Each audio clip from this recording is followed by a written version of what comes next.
In Cincinnati, it's been all about the quick game for Joe Burrow, and this season, Burrow ranks 4th in the league in QBR on passes thrown under 2.5 seconds, throwing 7 touchdowns to just 1 interception, but on passes over 2.5 seconds, when he holds on to it, he ranks 29th in QBR, throwing 5 touchdowns to 4 picks. That was evident this past Sunday again, as Burrow posted a 93 QBR on passes under 2.5 seconds through 2 of his 3 touchdowns in those situations. Keith, how much of Cincinnati's recent success is on Burrow just getting the ball out quickly? I think Zach Taylor realized in order to help this offensive line that was struggling at the beginning of the season, they had to get back to the quick game, something that they did a lot last year. Get the football out early and often. Don't hold on to it. Don't pat it and put it to sleep.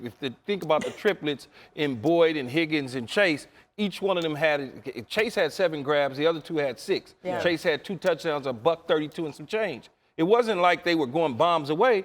It was all yak yards after the catch. Yeah, totally. Got to get rid of the football, man. Can't put it to sleep. I also think them getting it out quickly allowed Boyd to become a little bit more part of their offense, which had been lacking, candidly. But I do get concerned still with their offense, man. They're in shotgun all the time. And I think last week was a little bit of like Joe and Jamar just being superheroes. And they were so reliant on those guys making big. I mean, Joe made this play in the pocket is just off the charts. Goodness. Now, this is a 20-yard touchdown that Joe makes basically out of nothing. This play is on 3rd down that leads to their game-winning drive. And again, that is LSU versus Georgia 3 or 4 years ago. I mean, this 2 hands on the ball all the time. That's what he does better than anybody in the NFL right now.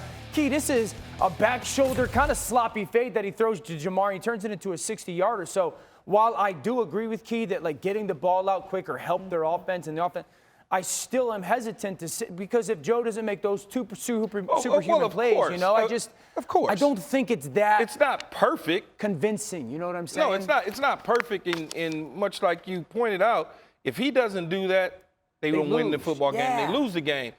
Outside of that, though, getting the football at the sack total has gone down. You're right with that. Totally. He was on his way to the hospital if that would have continued. Totally. What if they get out of the gun some, though? I mean, I would love. They ran the ball better in their 2x2, same side of the gun. I just think it helps their offense a little bit more because they're so less predictable and reliant on those 2 superstars. Yeah, but being in the gun allows a quarterback to see everything. I don't mind gun. If you get underneath the center too much, in that offensive line, they'll get pushed into it. And Joe's superpower is seeing the field. Yeah, you got to be able to see it. But they're in it a lot. Time.